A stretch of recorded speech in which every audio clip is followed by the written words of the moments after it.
feels good to beat y'all. Yeah, beat y'all.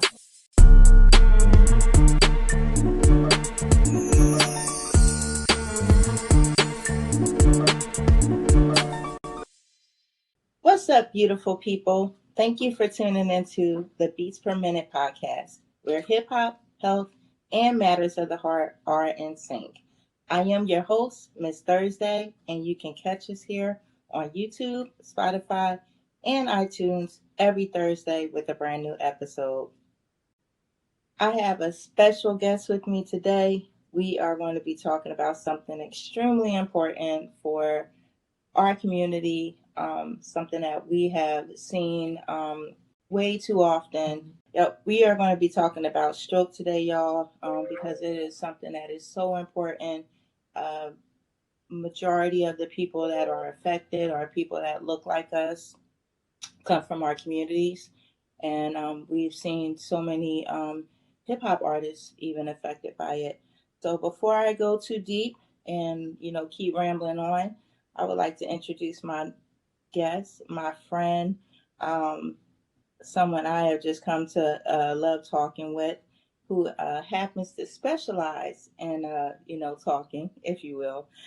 My friend Jodanie Dalien, and she is a speech language pathologist. And I think I still messed that up because I'm still not used to saying her last name. But welcome to Beats Per Minute, and tell the people who you are, what you do, all that good stuff. Thank you, Miss Thursday, for inviting me on this awesome podcast. I'm so excited to be here. Welcome. Yeah. So it is Jodanie Dalien, but it's okay. It's a rough name. Yeah. It's not. It's just me. It's so pretty. Thank you. So yeah, I'm a speech language pathologist. I've been in this career for about 10 years now. And I started out with pediatrics and then fell in love with working with adults. Wow. Yeah. Okay. I know in our culture, a lot of times when people, as soon as I say I'm a speech pathologist, they're like, "You teach me how to talk?" I mean, a lot of times we just assume, as soon as you say, speech therapist or whatever, like, I also saw it so many times with our patients, like whenever I'd be like, well, the speech therapist is coming in to talk with you, and they're like, for what? I know how to talk, and they don't realize what all that actually entails. So can you kind of explain to everyone what it is you do? You don't just help people talk, but it really is a lot more that SLPs have to do with or can provide to the people, if you will.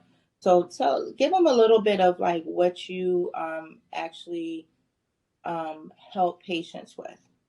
Awesome. So yeah, what I do, what a speech language pathologist does, especially with adults, is that we rehabilitate their communication abilities as well as their swallowing abilities. So as you age, so sometimes, as people age, they might have a memory decline. They might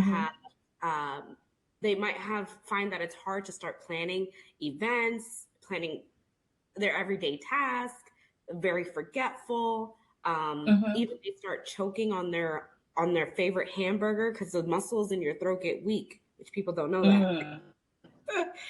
And so it could happen as you age, and then you might need a speech pathologist, or something could happen to you where you have a stroke or you have a traumatic brain injury. And then that impairs your ability to communicate, your ability to swallow.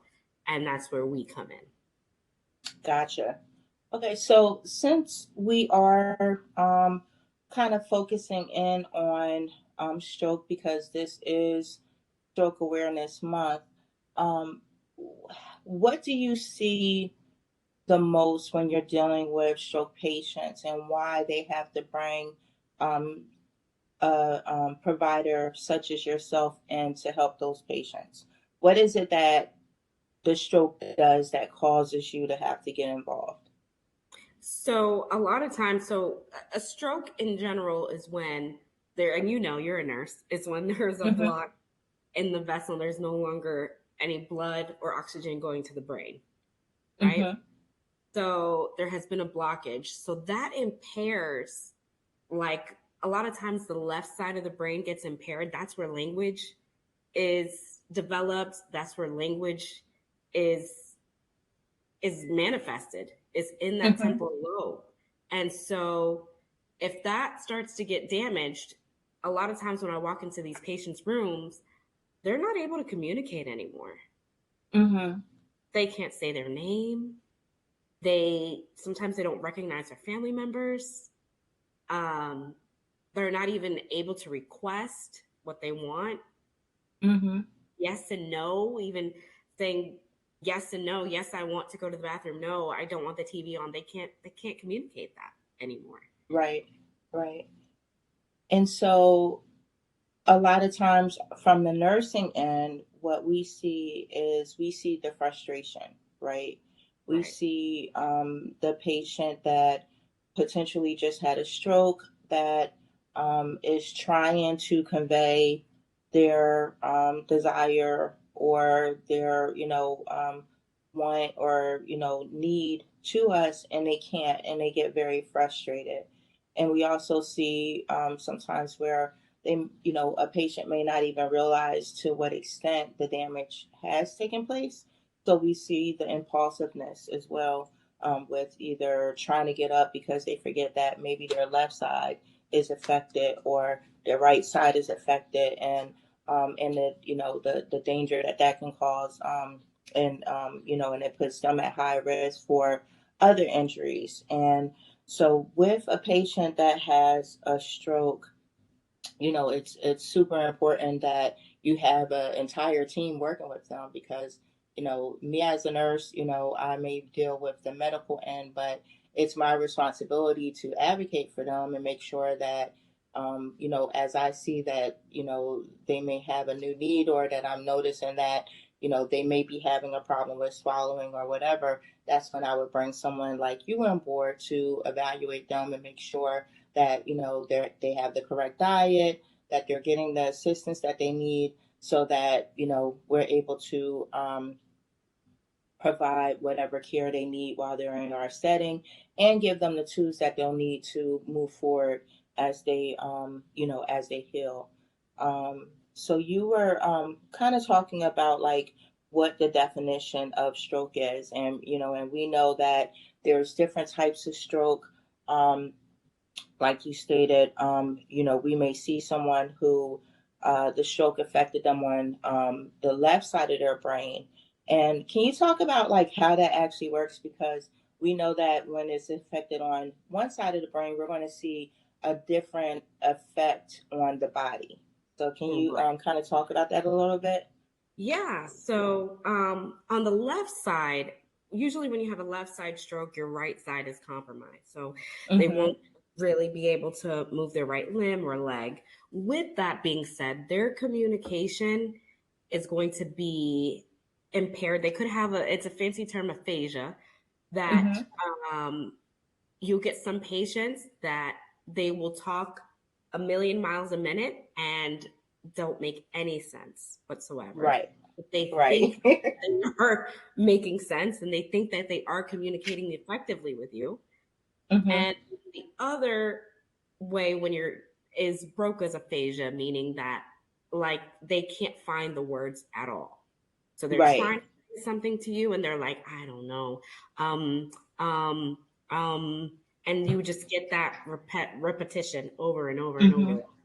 And a lot of the frustration you see with those patients, because they know what they want to say to you, but they can't find a word for it. And you have to provide patience, because you can only imagine what that feels like. I've seen in our practice, patients that may have went to work, on Friday, and everything was fine. They were independent, drove home and woke up, and then all of a sudden something's wrong, and they go to the emergency room and they're being told like, you possibly just had a stroke. And and I've seen it to the extent where some patients have had multiple strokes back to back that left them paralyzed and unable to speak, and they were just going about their everyday lives like a couple days before. And the depression that can cause a person when they experience that, because it can literally hit you, out of the blue. um, One of the things that I do want to make sure that we, kind of remind people is that stroke is something that is very preventable for many of us. And we are actually seeing it becoming not an old people disease, but a younger people's situation.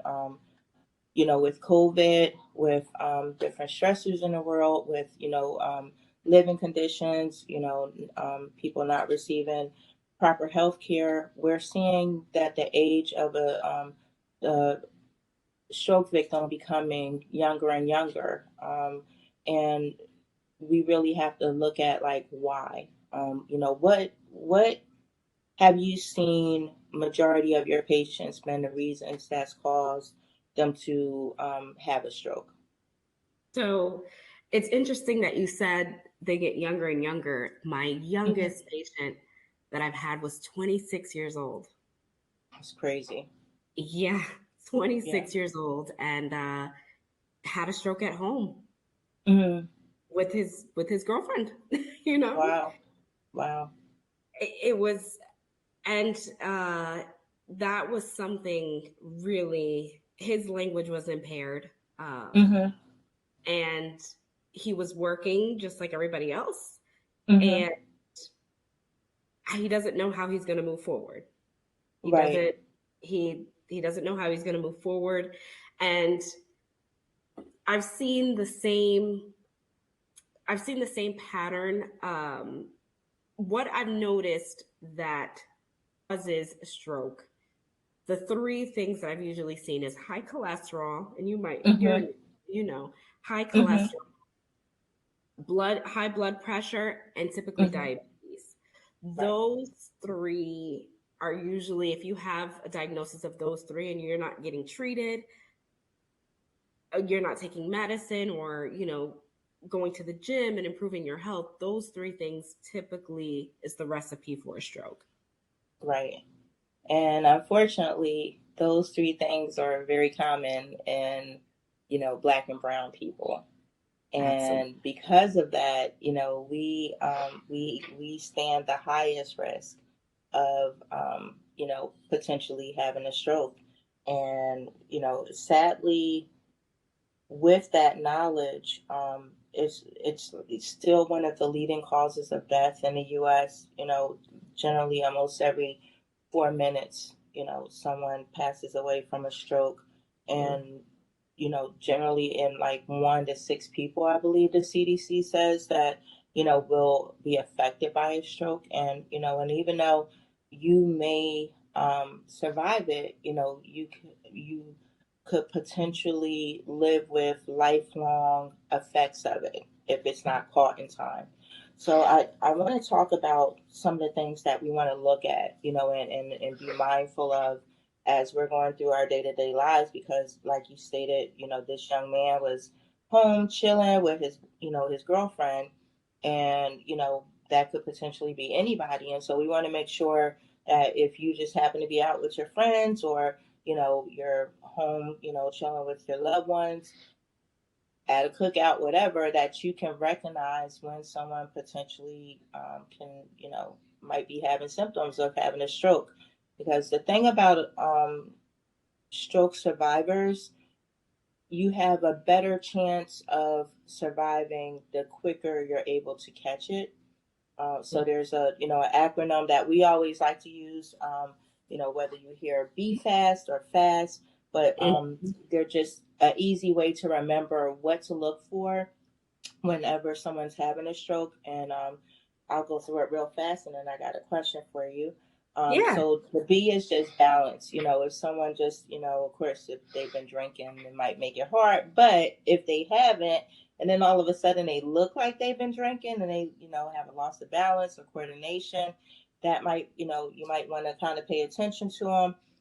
Check their eyes, see if they're having some sudden trouble with seeing in one or both of their eyes, their face. Ask them to smile. If you see a droop, that's a telltale sign. And their arms, ask them to raise both of their arms. If one, is too weak that they can't do it, that's a telltale sign. Listen for speech or them using incorrect words. She stated, sometimes the person that's actually having a stroke doesn't realize that they're saying the wrong words, or they're slurred, or they kind of notice it as they're talking. So you want to listen out for that. And again, timing is extremely important. From the first time that you see a sign, you want to call 911. And the reason why is because depending on the type of stroke, there's medications that they can give that patient that can help reverse the effects of the stroke, and that can also help with what delays or any residual effects that they might have moving forward. So, with that being said, Joe, Mm-hmm. in our setting, I've also seen the patients who have had strokes. They can't have a conversation with you, can't tell you what they want, what they need. But you turn the radio on and they're able to sing like through a whole song. Like, what is that? That's fascinating. That's what that is. It definitely is. Or you hear about the people that, recently actually, a family member recently had a stroke, and, they basically woke up from it, talking French. It was something that they learned, in high school, but they don't regularly just, go around talking French. But you hear about the different people that, all of a sudden start speaking a different language, Right. or their like whole personality changes. Like, Yeah. I read a story about a gentleman who was like an ex-con. He had always been like a really rough, gruff type of person, and he had a stroke, and all of a sudden he was like a philosopher, wanted to, just read poetry all day and talk about literature, so um, some people might think that, well, maybe that wouldn't be too bad if, that happened. But what is the reasoning for that? Why do we see that in these patients? So can you kind of talk about how when one side is affected, how we may see, other areas of the brain kind of jumping in? So what the brain is doing, so there's some neurons that have died off. There was pathways that died off when you lost the oxygen. And so the brain is trying to make new pathways to communicate, to try to get you to do what you were doing before, but that pathway that the blood was going through is destroyed now. So it might go down other pathways. The neurons might go down other pathways that haven't been accessed in years, to try to get you back to what you used to be. That's like the brain's compensatory strategy. Gotcha. And so that's why you see them speaking French, but the English pathway has been destroyed. So that's a clever way of how the brain tries to cope and try to find new areas to get you back to what you used to be. Gotcha. And so it's, the body is always trying to bring itself back to what it was, if it can, as we call it, homeostasis. It's always trying to come back home, if you will. And it's kind of funny, even I was telling you about the situation with the doctor that was in California.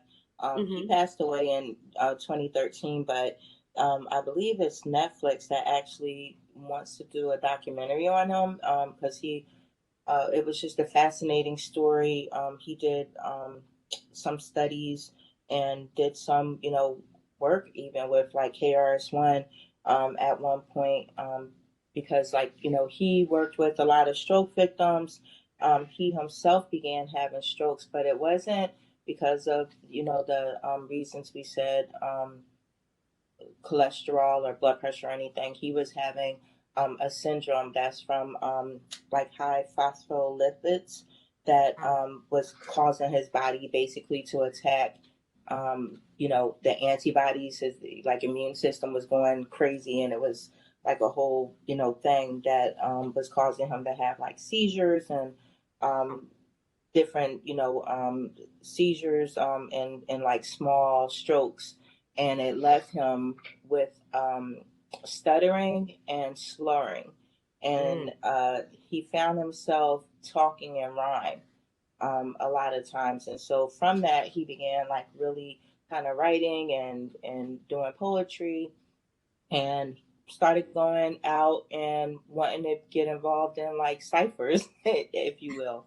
And he found when he would actually talk in rhyme and started rapping that the stuttering would ease, and that he wasn't, like the slurred speech had stopped.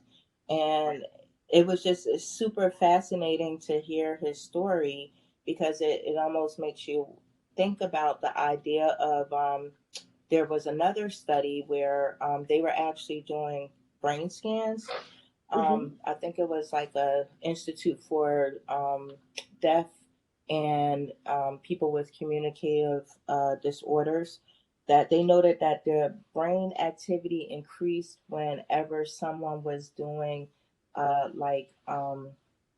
freestyle rap.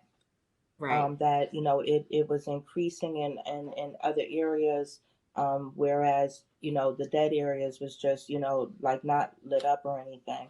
And so it makes you just wonder, bringing it back to hip hop, like how hip hop affects the way that we learn and the way that we retain information and the way that we expand our knowledge, if you will. Have you kind of noticed that, even with like doing music therapy with patients?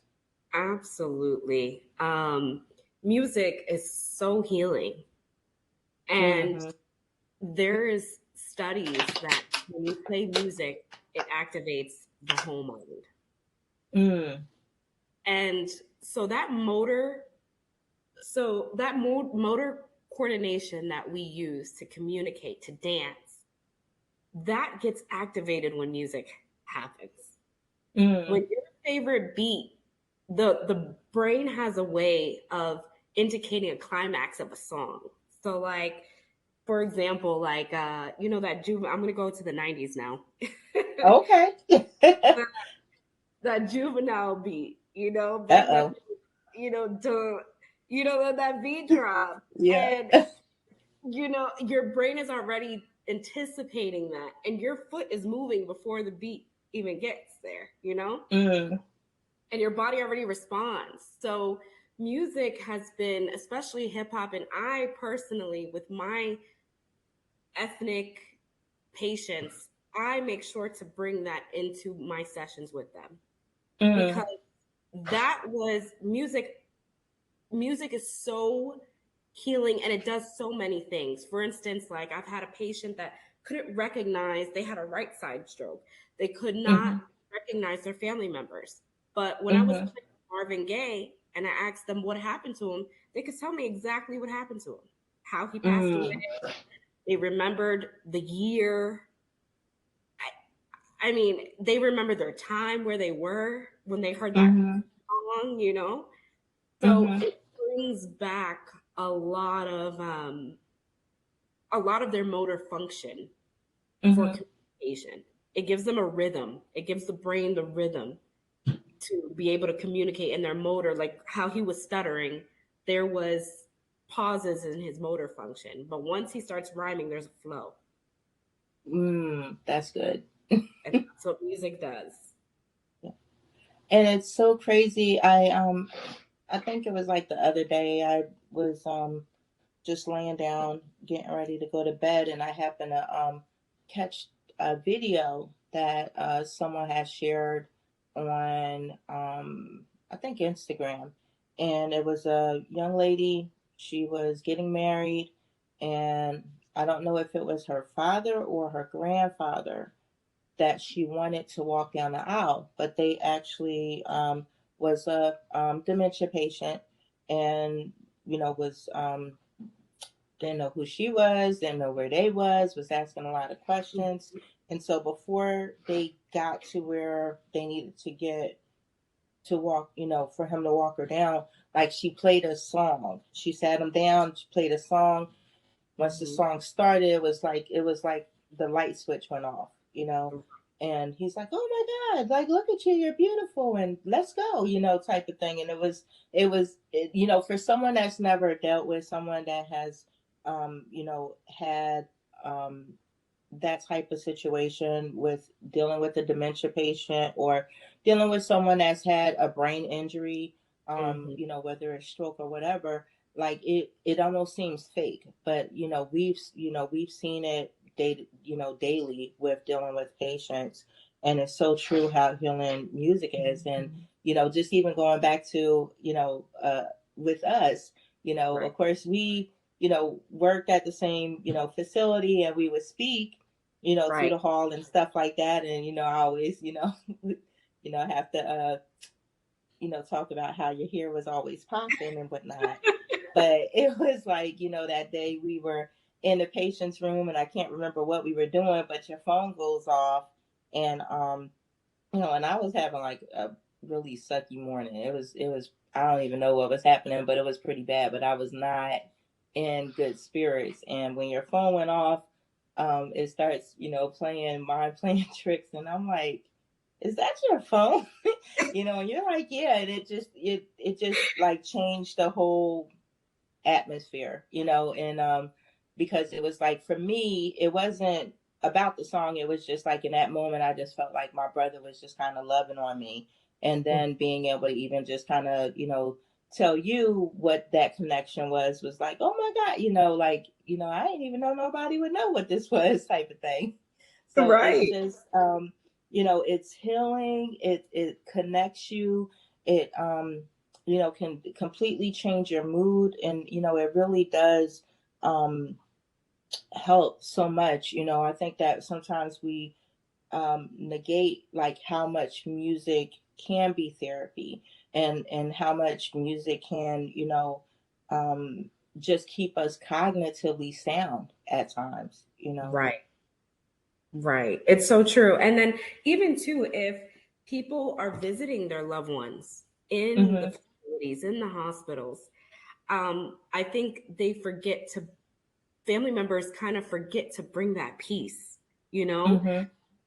Play your mom and your dad's favorite song, Mm-hmm. play your cousin's song that you used to drive to with them. If you are in that predicament where you have to visit a friend in a hospital, make sure you Mm-hmm. bring that music component Right. with. Right. And even, the funny thing to me was, whenever a patient was admitted and we're doing the admission, one of the things we would always ask them is, what is your primary goal for, for discharge? Like, what is it that you want to be able to do before you leave here? And I can't tell you how many patients would say, I want to be able to, get up and dance with my wife, or get up and dance at my daughter's wedding, or get up and, do whatever. But, a lot of times the answer had something to do with dancing and wanting to be able to either sing again, play an instrument again, or something of the sort. So we really do, need to always like keep in mind, that it's costs nothing to just kind of use that in our sessions. And and even when we're taking care of people or whatever, when we're singing with them, how that even makes them feel better. And it just takes them back to a time, and make them be like, I do have something worth, pushing for. And it's just extremely important. And, and something that, that costs nothing for us to do. With that, thought process, I just thought back to what you said, and I had the worst thought, right?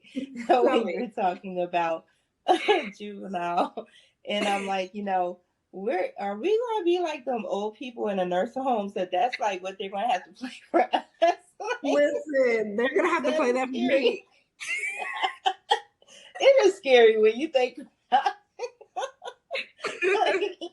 you know, oh man, that's going to be bad. That's going to I'm be like, can bad. you amigos for me real quick? He gonna be the old people at the cookout, like, you don't know nothing about this. Right? I don't know why that just popped in my head, but I'm, that's what I was thinking about. I'm gonna be one of those. I know it. I'll be like, hey, put me on that Listen, Drake right there. oh, I mean, of course, we're talking about stroke, and I brought up dementia before, but you know, I, I think from working so much in the nursing field with elderly patients, you can't help but think about, like, if I ever get dementia, like what would I kind of need to keep me calm, because I am very afraid that I'm going to be like, a mean, um confused person. Like I'm hoping that I'm going to be that, if I mean, I hope I never have to deal with it, but if I have to, I want to be pleasantly confused, right?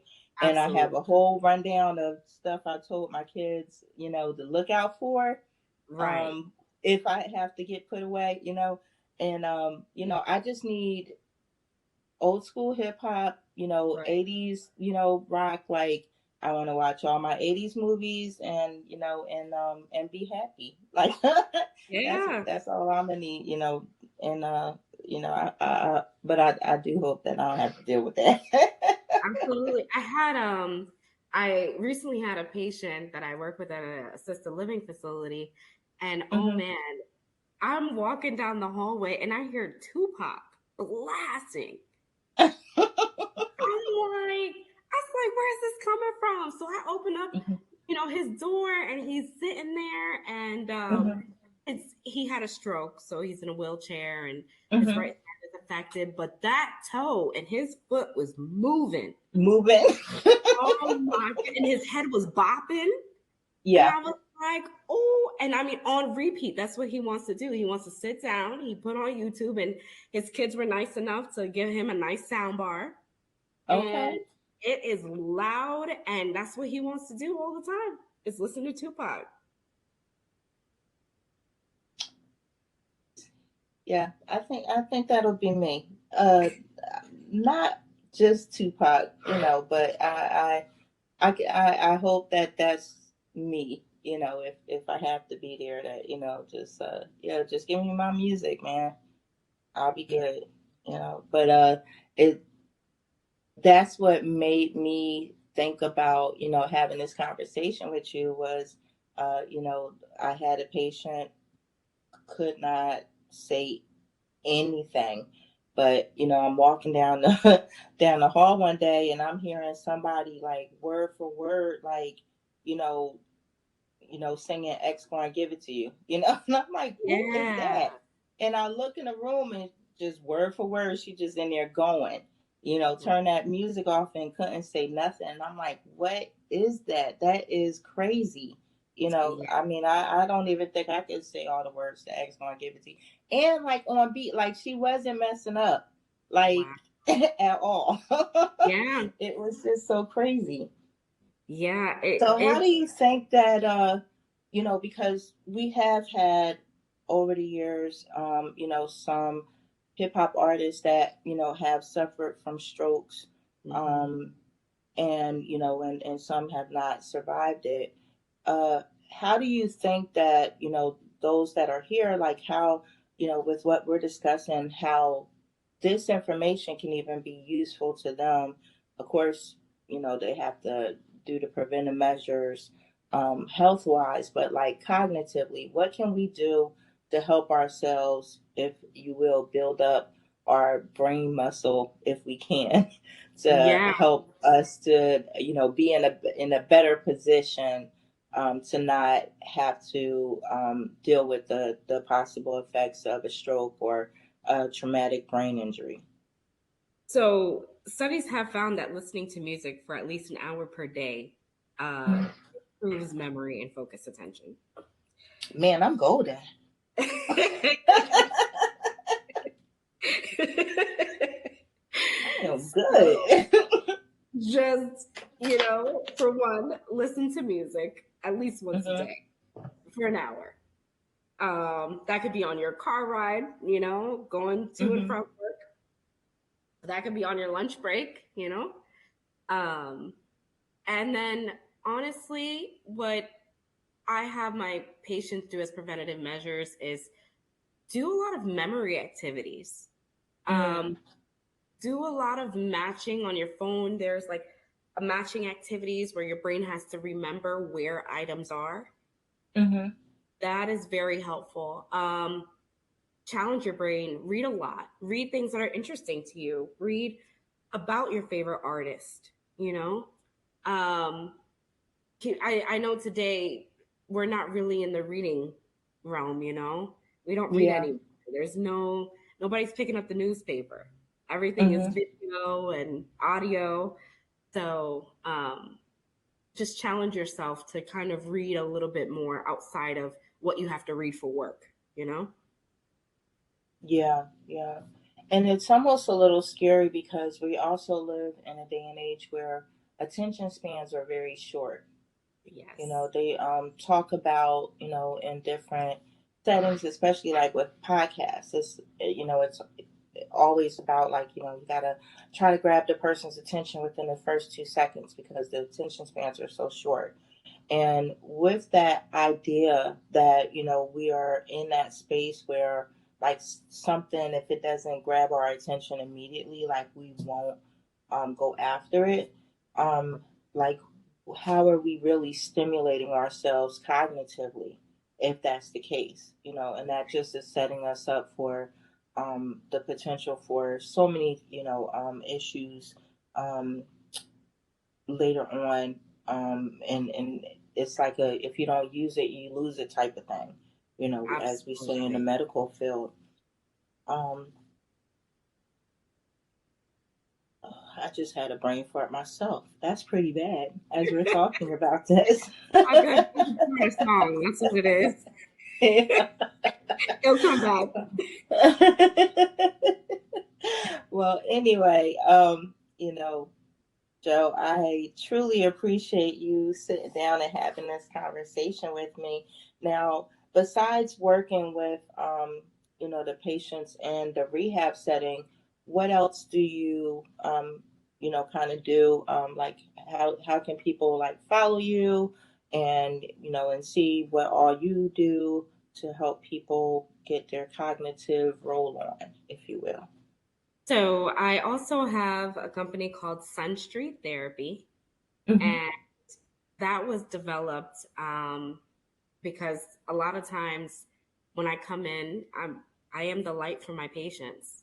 I'm the one Hmm. that gives them the ability to communicate. I'm the one that ignites their brain, and I stay a long time with them, make that Hmm. happen. And so I created Sunstreet so we can walk on a bright street together on your journey to recovery or your journey to aging. And they can always find me at Sunstreet on Instagram, Sunstreet Okay. Therapy.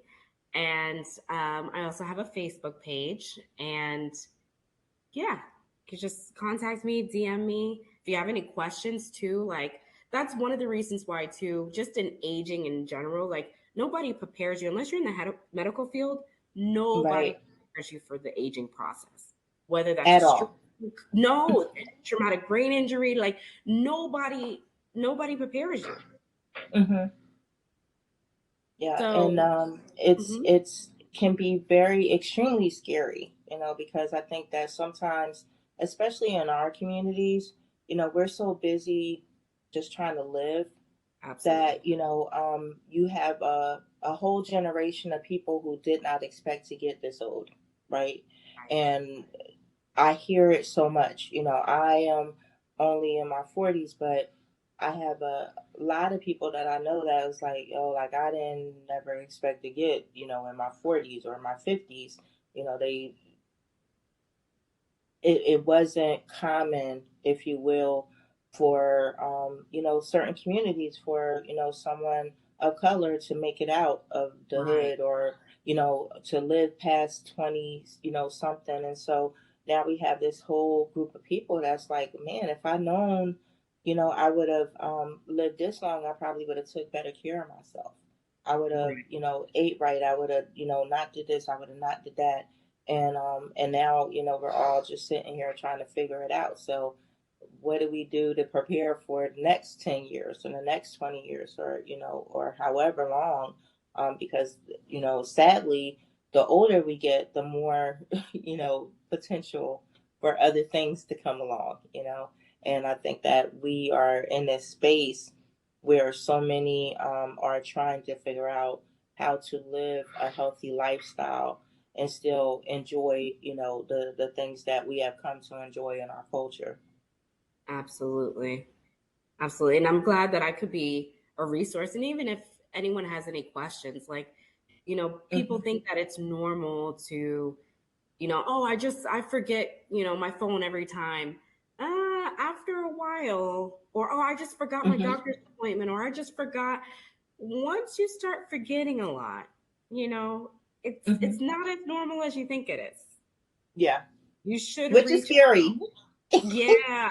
It's very scary because I start like looking at myself like, okay, um, you know, this ain't right, because you're forgetting a lot, you know. That's so funny. No, you're good. But yeah, you should, anyone who's realizing like, I'm forgetting a lot, or even too, I know a lot of times in our culture too, I would see a elderly or just coughing away while they're eating, and they're like, "Oh, that's normal. She always coughs." That is not normal. That's not normal. Yeah, You should that is not be definitely not normal. coughing and eating at the same time. Mm-hmm.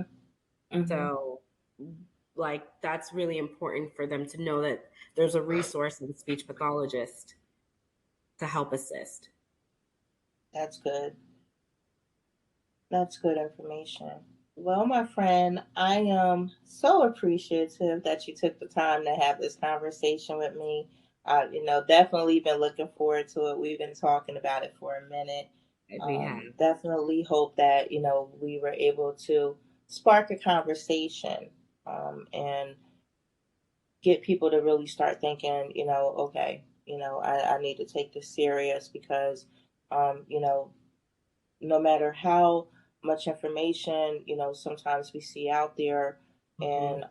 and we see people being affected by strokes, we have to get to a place where this becomes a very normal conversation, that we really are looking to be our brother and sisters keepers, that we're paying attention to people that we're like, hey, you stressing a little bit too much, you need to calm it down.